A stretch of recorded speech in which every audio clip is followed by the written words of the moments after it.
Generals, admirals, senior leaders, good morning. Wow, what a group here today. I will tell you that our enemies are terrified right now that we are all in the same room, and that is a true statement. Welcome, everyone, to Marine Corps Base Quantico and the first ever Key Leaders All Call. To the Commandant and all of the Marines that have made this event possible, thank you. This was no small feat to put this event together in short order, and I'm glad there's pull-up bars just outside. The SEALs in the corner out there are very happy about that.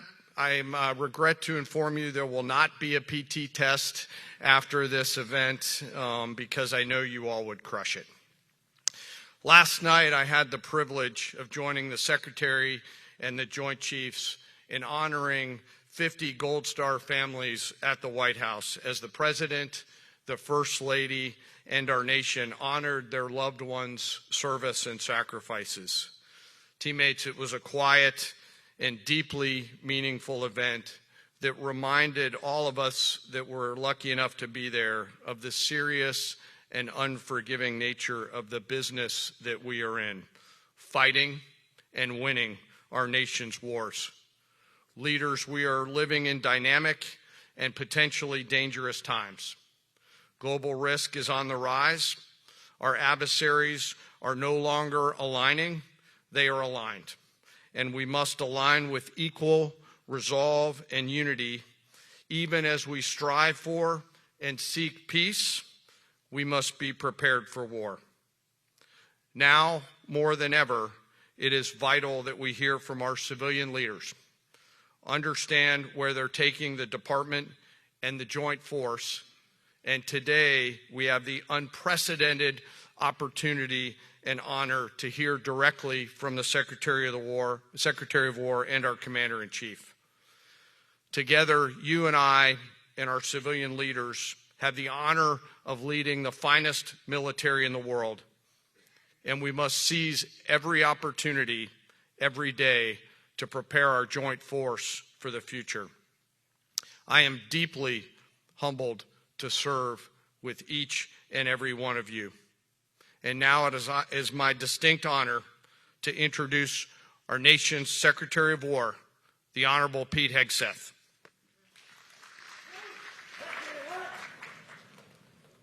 Thank you, Mr. Chairman. Sure. Thank you. Please take your seats.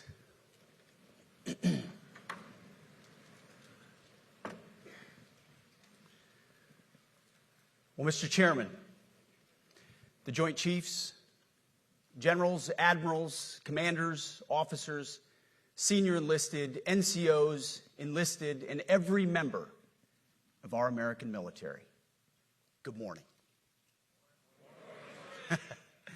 Good morning and welcome to the War Department, because the era of the Department of Defense is over. You see, the motto of my first platoon was, "Those who long for peace must prepare for war." This is, of course, not a new idea. This crowd knows that. The origin dates to the 4th century Rome and has been repeated ever since, including by our first Commander-in-Chief, George Washington, the first leader of the War Department. It captures a simple yet profound truth. To ensure peace, we must prepare for war. From this moment forward, the only mission of the newly restored Department of War is this: warfighting, preparing for war and preparing to win, unrelenting and uncompromising in that pursuit. Not because we want war, no one here wants war, but it's because we love peace. We love peace for our fellow citizens. They deserve peace, and they rightfully expect us to deliver it. Our number one job, of course, is to be strong so that we can prevent war in the first place. The President talks about it all the time. It's called peace through strength. And as history teaches us, the only people who actually deserve peace are those who are willing to wage war to defend it. That's why pacifism is so naive and dangerous. It ignores human nature and it ignores human history. Either you protect your people and your sovereignty, or you will be subservient to something or someone. It's a truth as old as time. And since waging war is so costly in blood and treasure, we owe our republic a military that will win any war we choose or any war that is thrust upon us. Should our enemies choose foolishly to challenge us, they will be crushed by the violence, precision, and ferocity of the War Department. In other words, to our enemies, F-A-F-O. If necessary, our troops can translate that for you.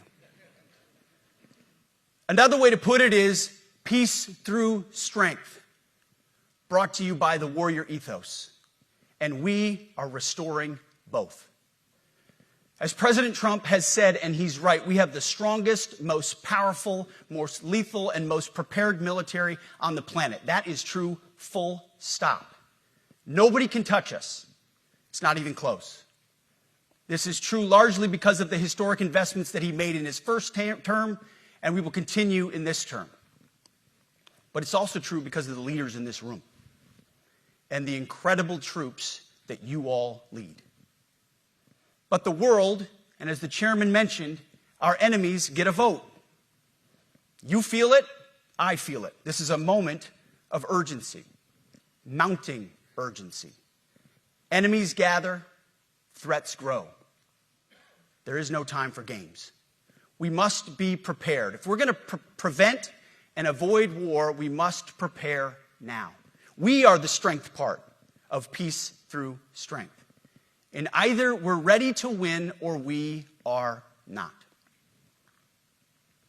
You see, this urgent moment, of course, requires more troops, more munitions, more drones, more Patriots, more submarines, more B-21 bombers. It requires more innovation, more AI in everything and ahead of the curve.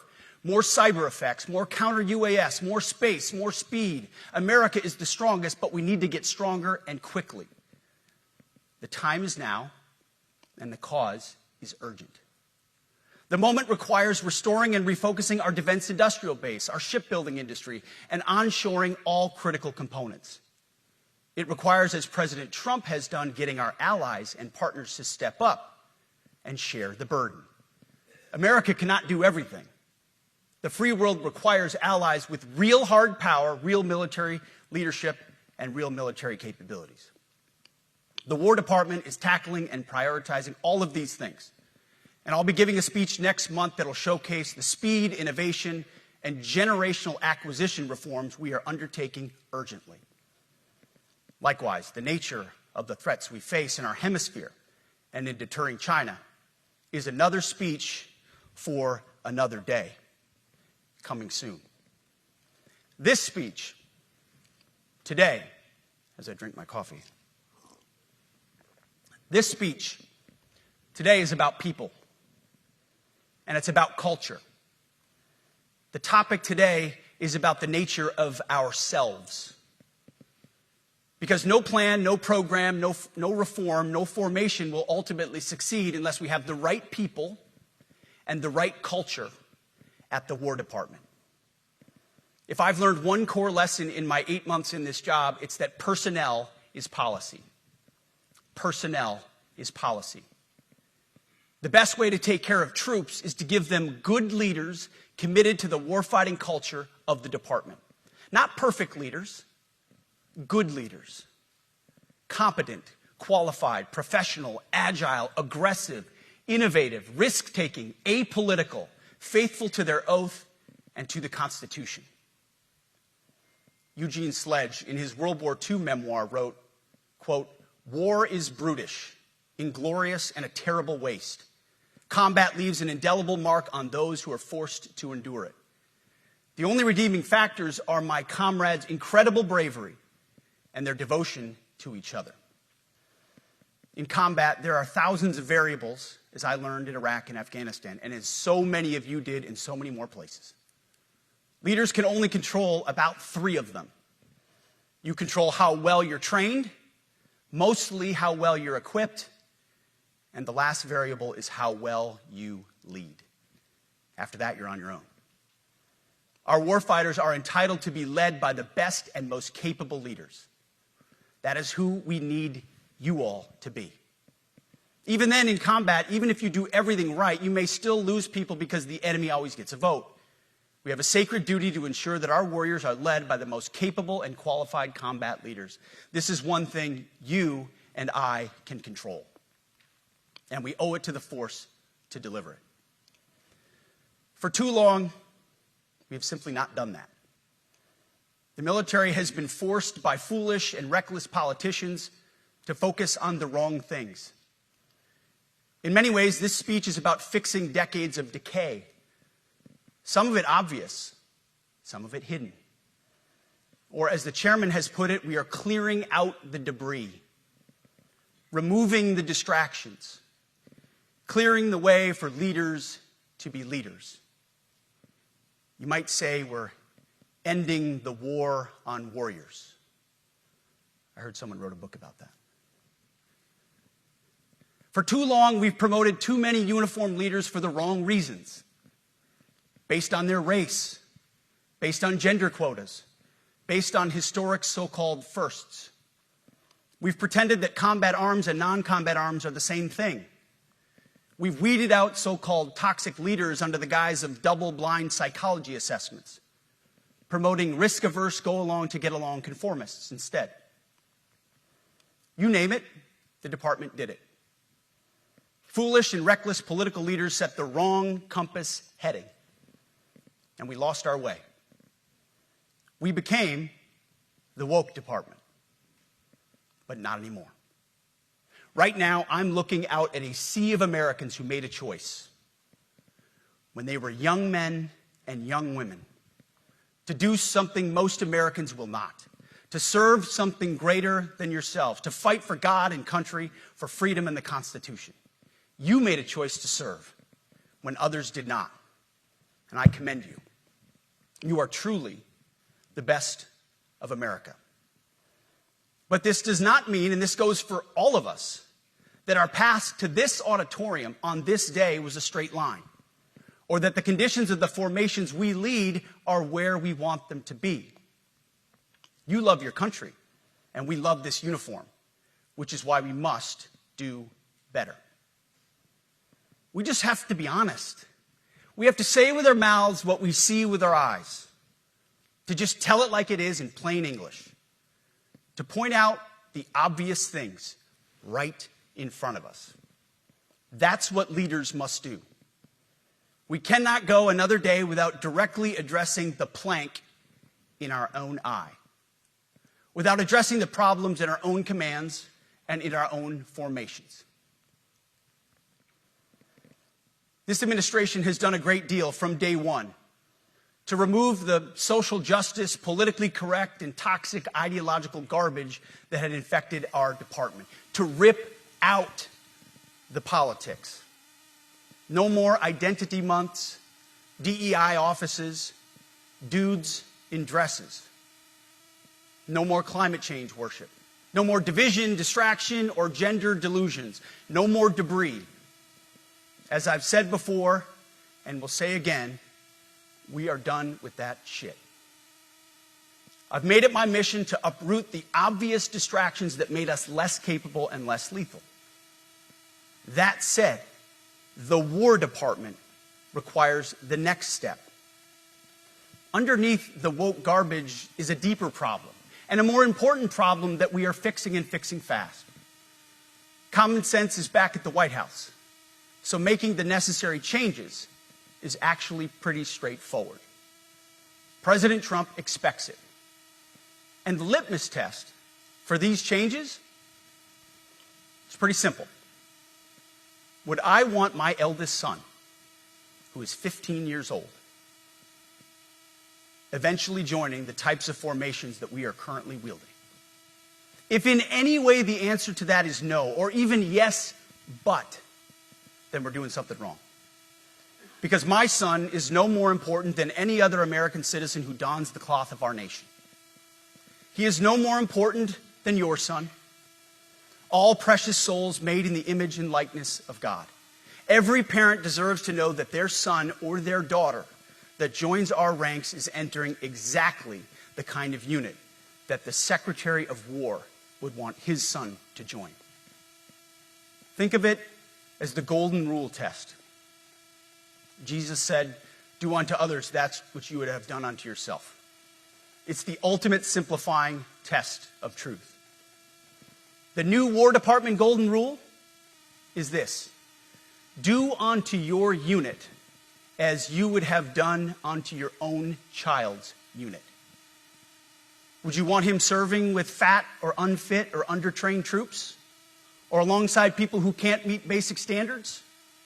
Or in a unit where standards were lowered so certain types of troops could make it in? In a unit where leaders were promoted for reasons other than merit, performance, and warfighting? The answer is not just no, it's hell no. This means at the War Department, first and foremost, we must restore a ruthless, dispassionate, and common sense application of standards. I don't want my son serving alongside troops who are out of shape, or in combat unit with females who can't meet the same combat arms physical standards as men, or troops who are not fully proficient on their assigned weapons, platform, or task, or under a leader who was the first but not the best. Standards must be uniform, gender neutral, and high. If not, they're not standards. They're just suggestions. Suggestions that get our sons and daughters killed. When it comes to combat arms units, and there are many different stripes across our joint force, the era of politically correct, overly sensitive, don't hurt anyone's feelings leadership ends right now. At every level, either you can meet the standard, either you can do the job, either you are disciplined, fit, and trained, or you are out. And that's why today, at my direction, and this is the first of 10 Department of War directives that are arriving at your commands as we speak and in your inbox. Today, at my direction, each service will ensure that every requirement for every combat MOS, for every designated combat arms position, returns to the highest male standard only. Because this job is life or death. Standards must be met. And not just met, at every level we should seek to exceed the standard, to push the envelope, to compete. It's common sense. And core to who we are and what we do, it should be in our DNA. Today, at my direction, we are also adding a combat field test for combat arms units that must be executable in any environment at any time and with combat equipment. These tests, they'll look familiar. They'll resemble the Army Expert Physical Fitness Assessment or the Marine Corps Combat Fitness Test. I'm also directing that warfighters in combat jobs execute their service fitness test at a gender-neutral, age-normed male standard scored above 70%.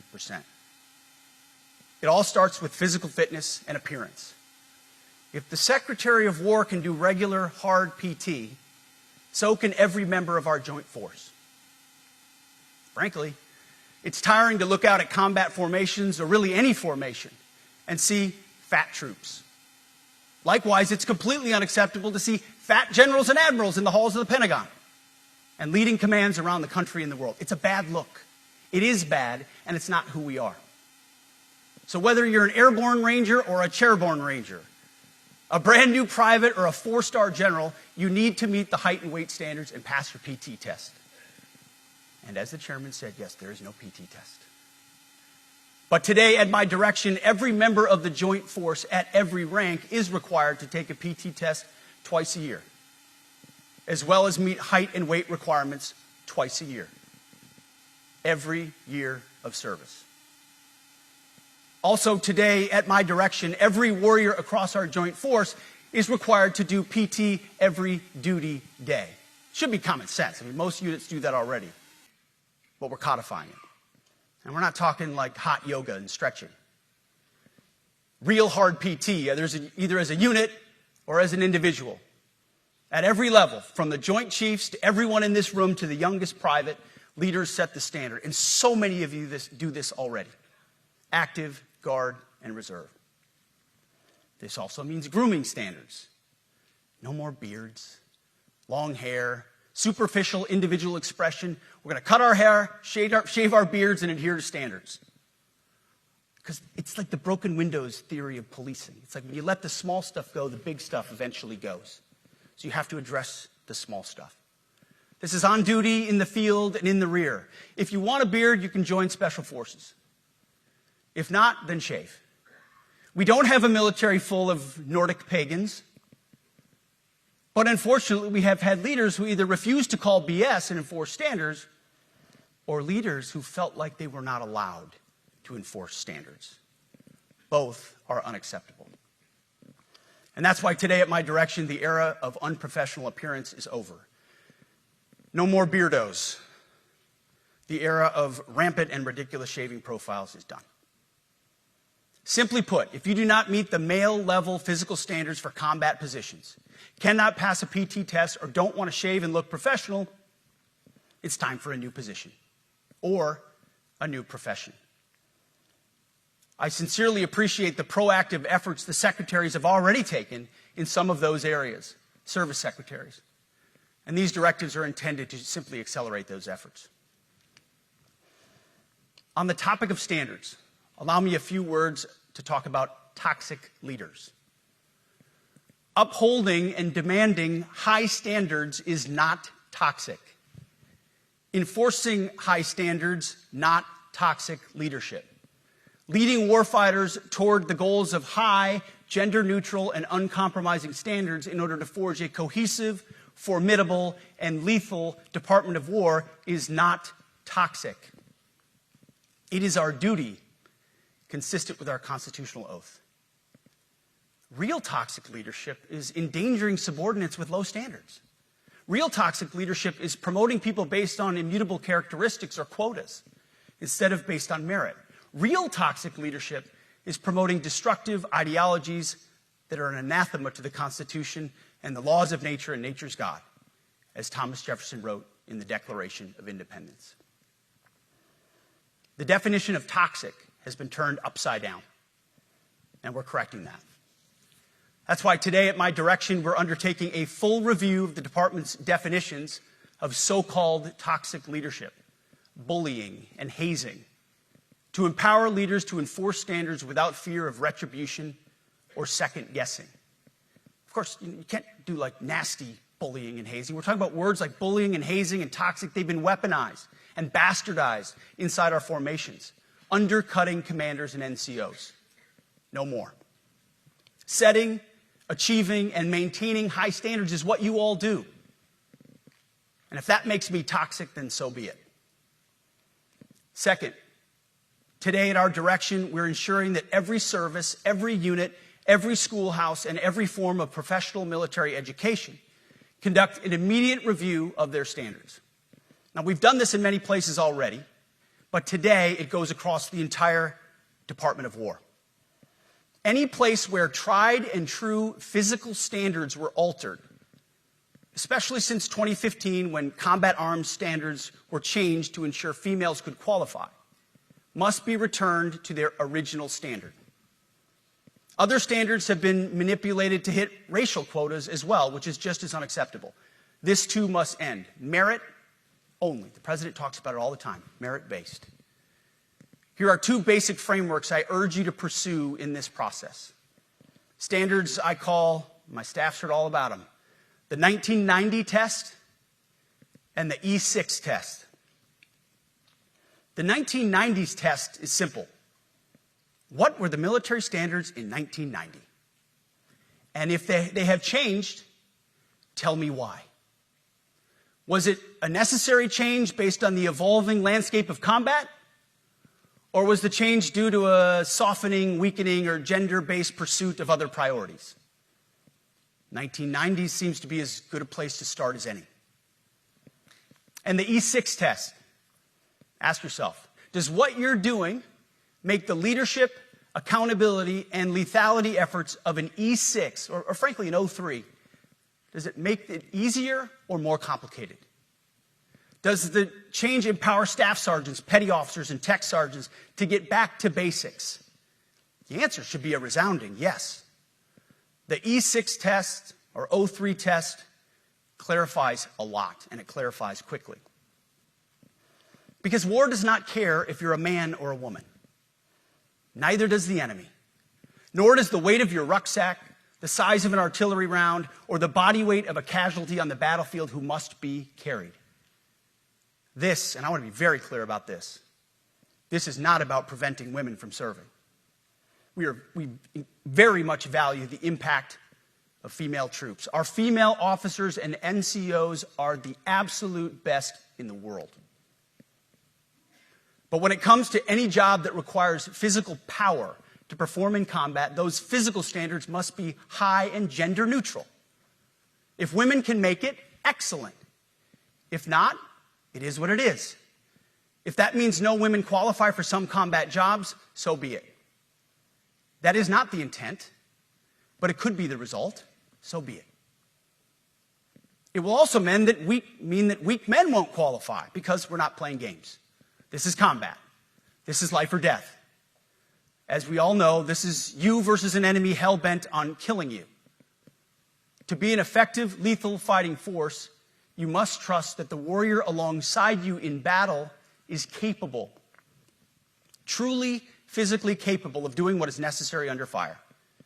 You know this is the only standard you would want for your kids and for your grandkids.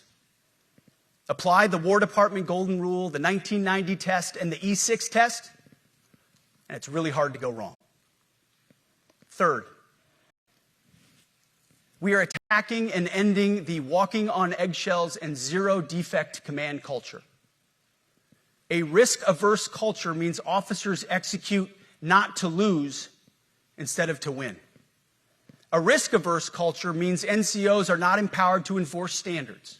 Commanders and NCOs don't take necessary risks or make tough adjustments for fear of rocking the boat or making mistakes.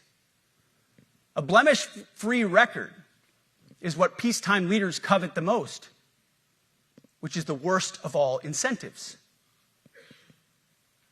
We, as senior leaders, need to end the poisonous culture of risk aversion and empower our NCOs at all levels to enforce standards. Truth be told, for the most part, we don't need new standards. We just need to reestablish a culture where enforcing standards is possible. And that's why today, at my direction, I'm issuing new policies that will overhaul the IG, EO, and MEO processes. I call it the No More Walking on Eggshells policy. We are liberating commanders and NCOs. We are liberating you. We are overhauling an Inspector General process, the IG, that has been weaponized, putting complainers, ideologues, and poor performers in the driver's seat. We're doing the same with the equal opportunity and military equal opportunity policies, the EO and MEO at our department. No more frivolous complaints, no more anonymous complaints, no more repeat complainants, no more smearing reputations, no more endless waiting, no more legal limbo, no more sidetracking careers, no more walking on eggshells. Of course, being a racist has been illegal in our formation since 1948. The same goes for sexual harassment. Both are wrong and illegal. Those kinds of infractions will be ruthlessly enforced. But telling someone to shave or get a haircut or to get in shape or to fix their uniform or to show up on time or to work hard, that's exactly the kind of discrimination we want. We are not civilians. You are not civilians. You are set apart for a distinct purpose. So we, as a department, need to stop acting and thinking like civilians and get back to basics and put the power back in the hands of commanders and NCOs. Commanders and NCOs who make life and death decisions. Commanders and NCOs who enforce standards and ensure readiness. Commanders and NCOs who, in this War Department, have to look in the mirror And they have to pass the golden rule test. My kids, your kids, America's sons and daughters. So I urge you all here today and those watching, take this guidance and run with it. The core of this speech is the 10 directives we're announcing today. They were written for you, for Army leadership, for Navy leadership, for Marine Corps leadership, for Air Force leadership, Space Force leadership. These directives are designed to take the monkey off your back and put you, the leadership, back in the driver's seat. Move out with urgency because we have your back. I have your back. And the Commander-in-Chief has your back. And when we give you this guidance, we know mistakes will be made. It's the nature of leadership. But you should not pay for earnest mistakes for your entire career. And that's why today, at my direction, we're making changes to the retention of adverse information on personnel records that will allow leaders with forgivable, earnest, or minor infractions to not be encumbered by those infractions in perpetuity. People make honest mistakes, and our mistakes should not define an entire career. Otherwise, we only try not to make mistakes, and that's not the business we're in. We need risk takers and aggressive leaders and a culture that supports you. Fourth, at the War Department, promotions across the Joint Force will be based on one thing: merit. Colorblind, gender-neutral, merit-based. The entire promotion process, including evaluations of warfighting capabilities, is being thoroughly re-examined. We've already done a lot in this area, but more changes are coming soon. We'll promote top-performing officers and NCOs faster and get rid of poor performers more quickly. Evaluations, education, and field exercises will become real evaluations, not box checks, for every one of us at every level. These same reforms happened before World War II as well. General George Marshall and Secretary of War Henry Stimson did the same thing. And we won a world war because of it. As it happens, when he started the job, Chairman Kane gave me a frame and a photo to hang in my office. A matching frame and photo hangs in his. It's a photo of Marshall and Stimson preparing for World War II. Those two leaders famously kept the door open between their offices for the entirety of the war. They worked together, civilian and uniform, every single day. Chairman Kane and I do the same. There is no daylight between us. Our doors are always open. Our job together is to ensure our military is led by the very best, ready to answer the nation's call. Fifth, as you have seen, and the media has obsessed over, I have fired a number of senior officers since taking over. The previous chairman, other members of the Joint Chiefs, combatant commanders, and other commanders. The rationale for me has been straightforward. It's nearly impossible to change a culture with the same people who helped create or even benefited from that culture, even if that culture was created by a previous president and previous secretary. My approach has been simple. When in doubt, assess the situation, follow your gut, and if it's the best for the military, make a change. We all serve at the pleasure of the president every single day. But in many ways, it's not their fault. It's not your fault. As foolish and reckless as the woke department was, those officers were following elected political leadership. An entire generation of generals and admirals were told that they must parrot the insane fallacy that, quote, our diversity is our strength. Of course, we know our unity is our strength. They had to put out dizzying DEI and LGBTQI+ statements. They were told females and males are the same thing, or that males who think they're females is totally normal. They were told that we need a green fleet and electric tanks. They were told to kick out Americans who refuse an emergency vaccine. They followed civilian policies set by foolish and reckless political leaders. Our job, my job, has been to determine which leaders simply did what they must to answer the prerogatives of civilian leadership, and which leaders are truly invested in the woke department, and therefore incapable of embracing the War Department and executing new lawful orders. That's it. It's that simple. So for the past 8 months, we've gotten a good look under the hood of our officer corps. We've done our best to thoroughly assess the human terrain. We've had to make trade-offs and some difficult decisions. It's more of an art than a science. We have been and will continue to be judicious, but also expeditious. The new compass heading is clear. Out with the Shirellis, the Mackenzies, and the Millies, and in with the Stockdales, the Schwarzkopfs, and the Pattons. More leadership changes will be made, of that I'm certain. Not because we want to, but because we must. Once again, this is life and death. The sooner we have the right people, the sooner we can advance the right policies. Personnel is policy. But I look out at this group, and I see great Americans.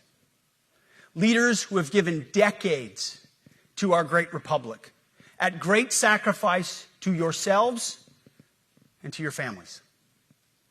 But if the words I'm speaking today are making your heart sink, then you should do the honorable thing and resign. We would thank you for your service. But I suspect, I know, the overwhelming majority of you feel the opposite. These words make your hearts full. You love the War Department because you love what you do, the profession of arms. You are hereby liberated to be an apolitical, hard-charging, no-nonsense, constitutional leader that you joined the military to be. We need you locked in on the M, not the D, the E, or the I, not the DEI or the DIE of dime. By that I mean the M, military, of the instruments of national power. We have entire departments across the government dedicated to diplomatic, informational, and economic lines of effort. We do the M. Nobody else does. And our GOFOs need to master it in every domain and every scenario. No more distractions, no more political ideologies, no more debris. Now, of course, we're going to disagree at times. We would not be Americans if we didn't. Being a leader in a large organization like ours means having frank conversations and differences of opinion. You will win some arguments, and you will lose some arguments. But when civilian leaders issue lawful orders, we execute. We are professionals in the profession of arms. Our entire constitutional system is predicated upon this understanding.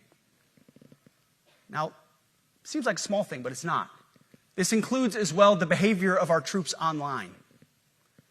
To that end, I want to thank and recognize the services for their new proactive social media policies. Use them. Anonymous, online, or keyboard complaining is not worthy of a warrior.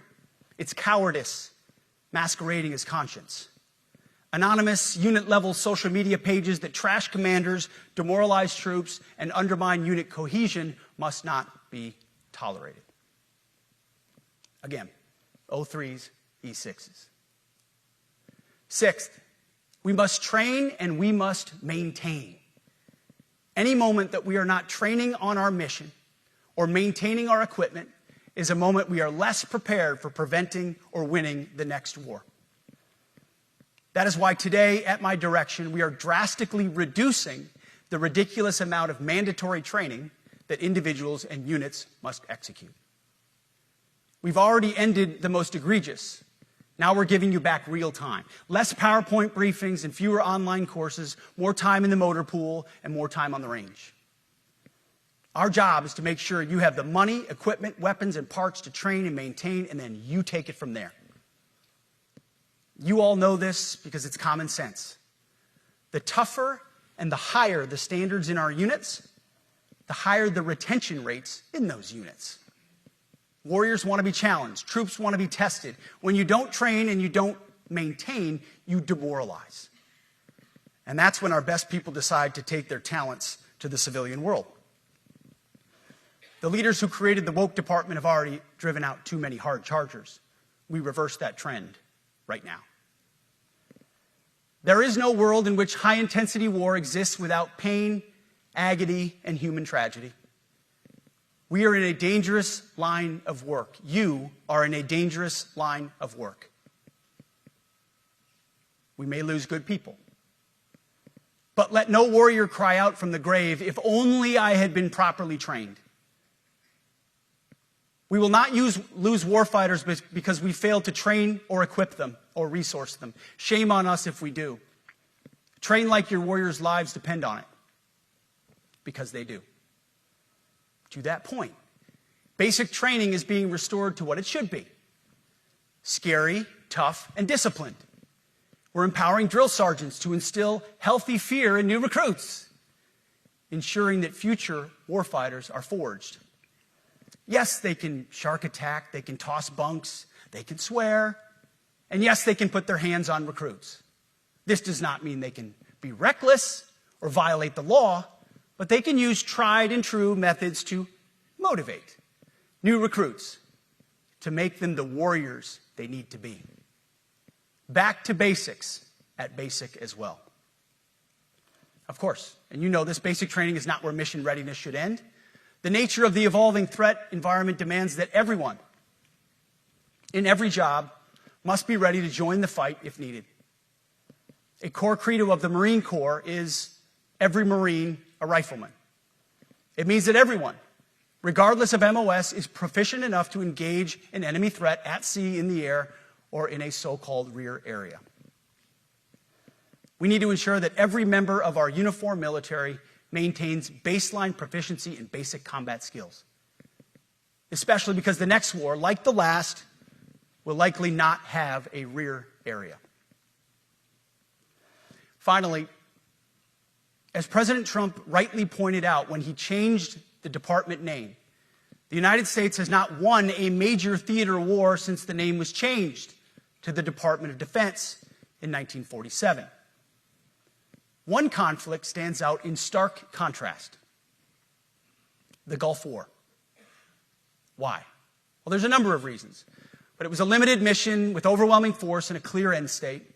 But why did we execute and win the Gulf War the way we did in 1991? There's two overwhelming reasons. One was President Ronald Reagan's military buildup gave an overwhelming advantage. And two, military and Pentagon leadership had previous formative battlefield experiences. The men who led this department during the Gulf War were mostly combat veterans of the Vietnam War.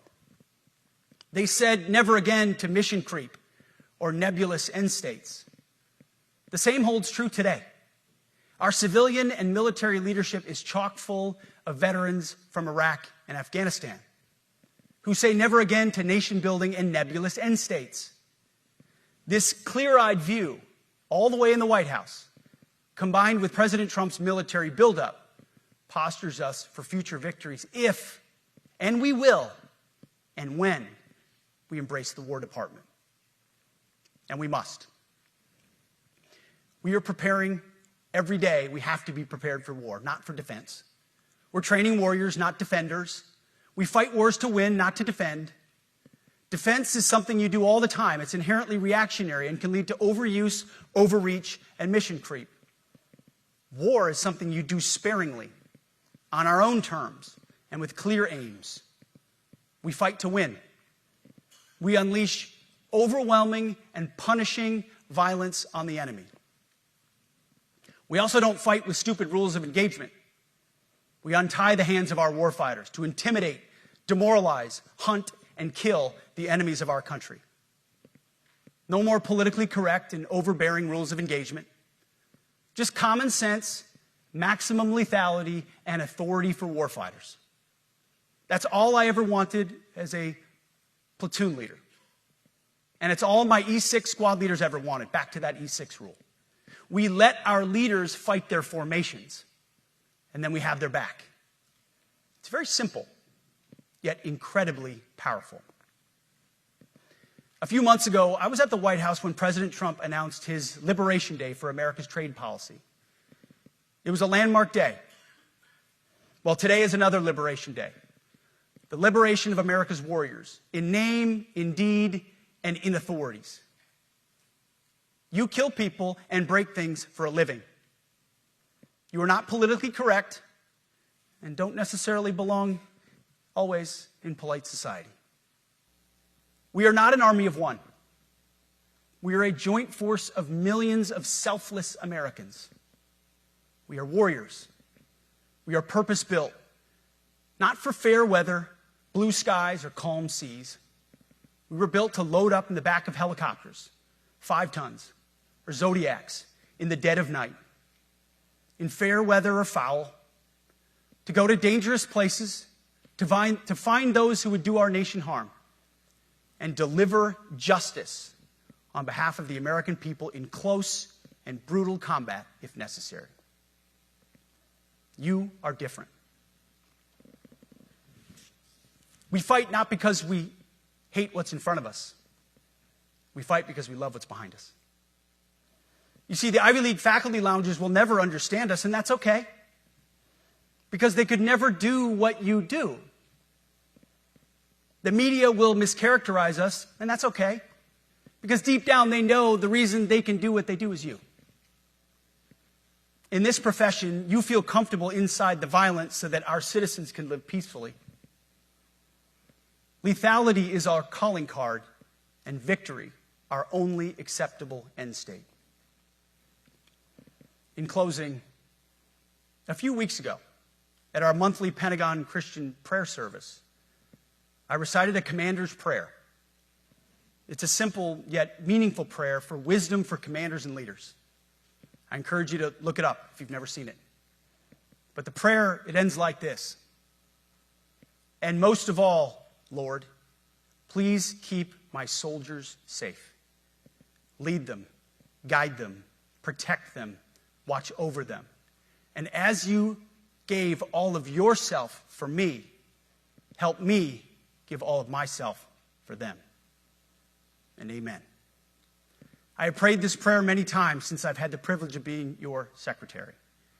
And I will continue to pray this prayer for each of you as you command and lead our nation's finest. Go forth and do good things, hard things. President Trump has your back, and so do I. And you'll hear from him shortly. Move out and draw fire, because we are the War Department. Godspeed.